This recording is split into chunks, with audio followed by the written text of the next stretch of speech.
avait déjà vu maintenant la cinétique enzymatique, mais une cinétique michaélienne, de type michaélien. La deuxième type de cinétique, cinétique allostérique, cinétique des enzymes allostériques.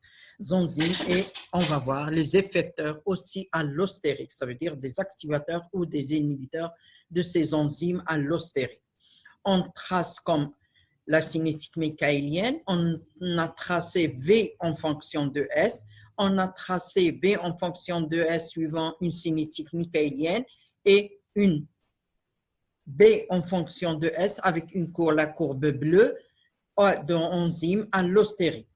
Qu'est-ce qu'on peut interpréter comme courbe d'enzyme allostérique? Les petites, on voit au début, les petites quantités du substrat, très peu, sont transformées lentement en comparant aux enzymes michaéliennes à la courbe rouge, sont transformées lentement. La vitesse augmente juste à partir d'un seuil. À partir d'un seuil, on voit la courbe qui va augmenter. Et on parlera d'effet coopératif. Qu'est-ce que c'est cet effet coopératif?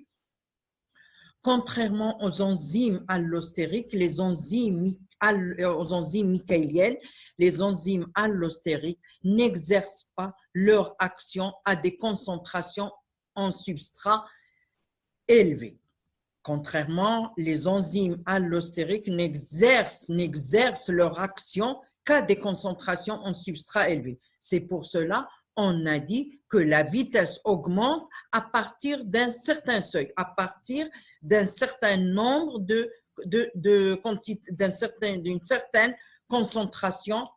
d'une certaine concentration en substrat.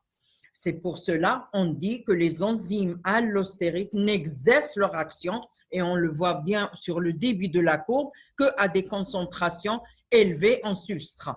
Et une fois la concentration devient élevée en substrat, la vitesse augmente rapidement. Pourquoi cet effet coopératif? Pourquoi cet effet coopératif? On va l'expliquer. Les enzymes allostériques ont une structure quaternaire. Quaternaire, ça veut dire 4 quaternaires, ça veut dire ils sont formés au moins de 4 sous-unités, formés d'un nombre pair de sous-unités, 4, 6, 8, ainsi de suite. Qu'est-ce que c'est cet effet coopératif? Coopératif, ça veut dire la fixation du substrat sur un premier site entraîne un changement de conformation. Ça veut dire la sous-unité change de forme, et ce qui permettra à la deuxième sous-unité de se fixer plus facilement. La fixation de S au premier site entraîne changement de conformation, changement de forme des autres sites, ce qui modifie, ce qui change, ce qui facilite la fixation d'un deuxième. Ça veut dire ce qui modifie l'affinité pour le substrat. Ça veut dire la fixation d'un deuxième substrat est facilitée par la fixation de la première. Ça veut dire l'affinité du deuxième substrat est beaucoup plus grande que celle du premier substrat. Donc, on dit les enzymes allostériques agissent par changement de conformation. On dit qu'il y a un effet coopératif, et ainsi de suite. La fixation du troisième substrat est facilitée par déjà le changement de conformation, ainsi de suite, pour fixer toutes les unités, le substrat sur toutes les unités. En plus du site, qu'est-ce qu'ils ont de particulier? On va parler des effecteurs. En plus du site actif où se fixe le substrat pour les enzymes allostériques, les enzymes allostériques possèdent un ou plusieurs sites allostériques. Ça veut dire le site de fixation du substrat est différent du site de fixation de l'inhibiteur ou l'activateur allostérique. Plusieurs sites peuvent se fixer des effecteurs activateurs ou inhibiteurs. Ces effecteurs n'ont aucune analogie de structure avec le substrat. On a déjà vu dans le cas des inhibiteurs compétitifs que le substrat et l'inhibiteur ont une analogie de structure, ça veut dire qu'ils se ressemblent. Là, les effecteurs allostériques, les inhibiteurs allostériques n'ont pas d'analogie structurale avec le substrat. comment action de ces effecteurs, comment ils agissent, ces effecteurs, que ce soit activateurs ou inhibiteurs, comment ils agissent.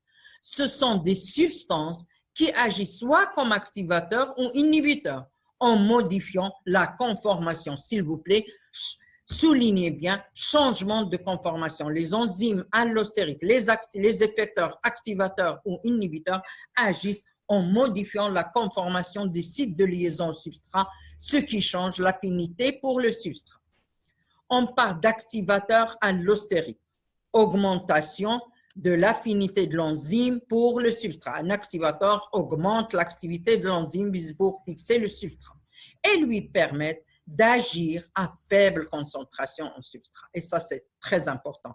Les activateurs allostériques augmentent l'affinité de l'enzyme et vis-à-vis du substrat. Et puisqu'on a dit tout à l'heure que les enzymes allostériques n'agissent qu'à des concentrations élevées, là, le but d'un activateur, il permet, regardez la courbe rose, il permet d'agir, que l'enzyme allostérique agit à des faibles concentrations en substrat, recomparé par rapport à la courbe bleue et par rapport à la courbe, comparer les deux courbes rose et bleue. Ça, c'est les activateurs, la courbe correspondant aux activateurs. Les inhibiteurs allostériques, comme les inhibiteurs non compétitifs, diminuent l'activité pour le substrat. On voit le Km pour l'activateur, Km pour son inhibiteur activateur et le Km avec l'inhibiteur. Donc, comme les inhibiteurs non compétitifs, comme les inhibiteurs non diminuent l'affinité de l'enzyme pour le substrat. Les inhibiteurs allostériques diminuent l'affinité et par conséquent, on dit augmente le Km. Quand l'affinité diminue, le Km augmente et c'est ce qu'on voit dans B en fonction de S. Le Km de l'inhibiteur est beaucoup plus grand que celui de sans inhibiteur et celui avec activateur. Donc, on dit que les inhibiteurs allostériques, comme les inhibiteurs non compétitifs, diminuent l'affinité de l'enzyme vis-à-vis du substrat. Et là, on parlera du modèle des enzymes allostériques, possède deux sites, c'est ce qu'on appelle modèle de Monod et Human. Et qu'est-ce qu'il a de caractéristiques, cette enzyme, ce type de modèle d'enzyme allostérique? Vous l'aviez vu dans les enzymes allostériques, dans le métabolisme, dans la glycogénèse, par exemple, et dans les phosphokinase, la forme relâchée et la forme tendue. La forme relâchée est la forme active, la forme tendue est la forme inactive. On dit que l'enzyme allostérique agit par changement de conformation. C'est ce que explique ici la forme relâchée et la forme tendue. Transition allostérique, on peut passer d'une forme relâchée à une forme tendue, ça veut dire d'une forme active à une forme inactive. Et là, vous avez des exemples comme certains phosphorylases, comme les glycogénases, ainsi de suite. Qu'est-ce qui possède ces enzymes allostériques? Possèdent, on a dit, deux sites, site actif et site régulateur. Ça veut dire soit un site, soit activateur, soit inhibiteur. Régulateur, ça veut dire soit il agit pour augmenter l'activité de l'enzyme, soit c'est pour inhiber l'activité de l'enzyme. Formé de plusieurs sous-unités, protomères, on a dit au nombre de paires, protomères, existent sous deux états en équilibre, état catalytique, c'est l'état actif, et l'état inhibé, c'est l'état tendu. À l'autre forme, ça veut dire qu'ils passent d'une forme relâchée à une forme tendue. C'est comme ça qu'ils agissent, les enzymes allostériques. 1, 2, 3 à retenir pour les K et la 4. Pour retenir les propriétés, si on doit retenir les propriétés de ces enzymes allostériques, agissent par changement de conformation. Ils ont deux sites, un site de régulation et un site actif, deux types de sites, formés de plusieurs unités identiques protomères, existent sous deux formes, une forme relâchée, une forme tendue, et la quatrième propriété agit par effet coopératif, ça veut dire la fixation d'un substrat sur un protomère facilitera, ou une sous-unité facilitera la fixation du deuxième substrat sur le deuxième protomère. La fixation d'une molécule de S sur un protomère déplace l'équilibre vers la forme active. Ça veut dire faciliter, elle agit par changement de conformation. Ça, c'est les 4 propriétés à retenir pour les propriétés des enzymes allostériques. Importance des enzymes allostériques, et on terminera avec ça, ont un rôle de régulation très important dans la cellule. C'est pour cela un exemple très important d'une enzyme de régulation, une zone clé de la glycolyse, la PFK1, la phosphofructokinase 1, qui catalyse le fructose 6-phosphate en fructose 1,6-biphosphate. Il y a plusieurs types d'enzymes allostériques que vous avez vu dans le métabolisme des glucides, des acides aminés et des lipides. En général, l'enzyme allostérique catalyse la première réaction limitante d'une voie métabolique. Son activité peut être contrôlée par des activateurs ou des inhibiteurs appartenant à cette voie métabolique. Exemple, A qui transforme en B en présence d'une enzyme E1, une chaîne anabolisme ou catabolique, un métabolisme en général, A donnera B, B donnera C, C donnera D, en présence, c'est des réactions biologiques en présence catalysées par des enzymes E1, E2, E3, ainsi de suite.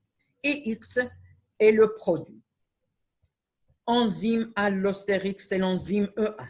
Inhibition, feedback, par rétro-inhibition. Ça veut dire le X, le produit que vous avez synthétisé, si vous avez synthétisé beaucoup de produits que la cellule n'a plus besoin d'avoir ce produit à l'intérieur de la cellule, il y a une rétro-inhibition, ça veut dire ce produit que vous avez synthétisé devient un inhibiteur de la première enzyme allostérique, la première enzyme de la chaîne métabolique, c'est ce qu'on appelle le rétro-inhibition ou le feedback. Les effecteurs allostériques ont une action spécifique sur les enzymes allostériques en se fixant sur leur site allostérique, bien sûr. Ils ne se fixent pas sur le site actif, mais ils se fixent sur le site.